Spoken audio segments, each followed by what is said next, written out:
Since being officially named as one of several crime-ridden areas in Belize City, Lake Independence remains under intense police and military control. Its residents are the subjects of sporadic, albeit carefully planned and executed sweeps. This neighborhood, known colloquially as P.I.V, short for Peace in the Village, is an established gang turf. Its breadth covers everywhere north of Mahogany Street, from Evergreen Street all the way down to LaCroix Boulevard. Over the past few months, the number of homicides in this community has risen sharply.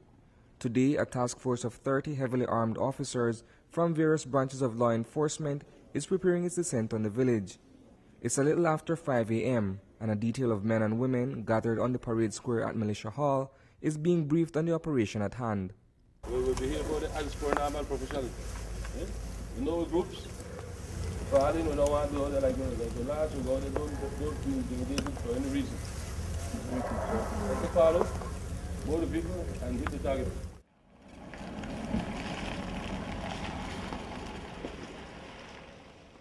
Their primary objective is to take a pocket of Zone 9, a 2-block radius adjacent to Hollover Creek, by storm. Moments after a cloudburst, the team deploys. A caravan of patrol cars quickly makes its way into the vicinity, the fleetingly disappearing cover of darkness still in their favor. The convoy descends on Flamboyant Street in one fell swoop, then immediately fans out. The raid succeeds an announcement by the Minister of National Security, authorizing police, as well as members of the Belize Defense Force, to conduct search and seize operations without a warrant. The effort is in light of a surge in homicides across the city. The police commissioner will be invoking today, for the first time, I believe, since the law was passed, the declaration of several crime-infested areas of Belize City as crime-ridden areas, which will give his police and B.D.F the power to search any and all houses in the area without the need for a warrant.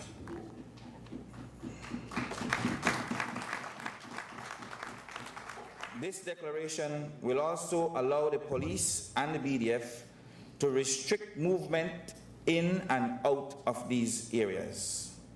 These areas will be cordoned off, and every person entering and exiting the area will be stopped and searched, and a systematic house-to-house, house-by-house search of these areas will be done with immediate effect.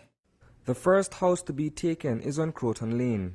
Its occupants are no strangers to law enforcement. Frankly, they have been raided frequently since the recent declaration. Every day I get up, I peel up my house, make them go come in. Because then I don't want to come, nobody can stamp open my door like that, you know. So I left my house wide open for them.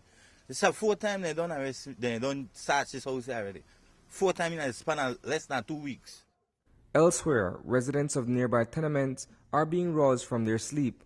In one home, a mother's bedroom is being scoured while her children observe, wide-eyed. Nothing illegal is found on the premises. That process, repeated within the area, is simultaneous.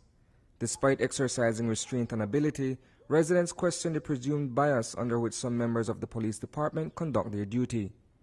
I wonder what they do about the Lebanese and the other foreigners that come. How do they get into their houses upstairs to break down doors? How do they search those people's compound when they build over the whole land? If you notice, they build over the whole land. They don't have any yard space for you guys to run up into. You will find a big iron door right at the street. How do they break these?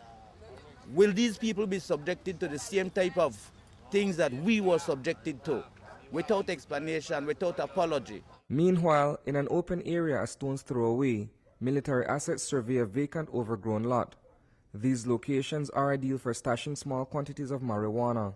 In single file, moments later, they proceed to another empty space. This time, Tunji, a highly trained Belgian Malinois, is summoned to a hedge of bushes. His hypersensitive nostrils detect trace amounts of the drug. After meticulously unearthing the patch, tiny Ziploc bags used in retail, as well as a piece of discarded cannabis stem, are discovered. And so, the operation continued, yielding nothing of consequence.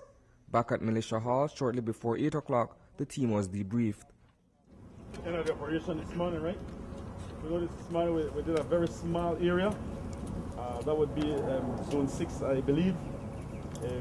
Like sentiments we received in most of the houses then. they are expecting the police, you know. So the message has been echoed across, I believe, the entire city. The raid, according to one resident, demonstrated a level of professionalism by an often criticized police department. This morning I'm proud to say that I saw policemen, not animal GSUs. We saw policemen this morning. And this is what we will respect and accept in our neighborhood. Policemen, not animals. The P.I.V area is a rather expansive area. I was speaking with some of the residents, and the boundaries are from behind BWS all the way to Lacroix Boulevard. Is there any other operations to target other areas within the P.I.V community? Yes, our intention is to continue operating in those areas that have been declared the crime-ridden areas, and that, like you said, the entire P.I.V area. But because of the numbers in personnel, we have to take it in sections. Reporting for News 5, I am Isani Cayetano.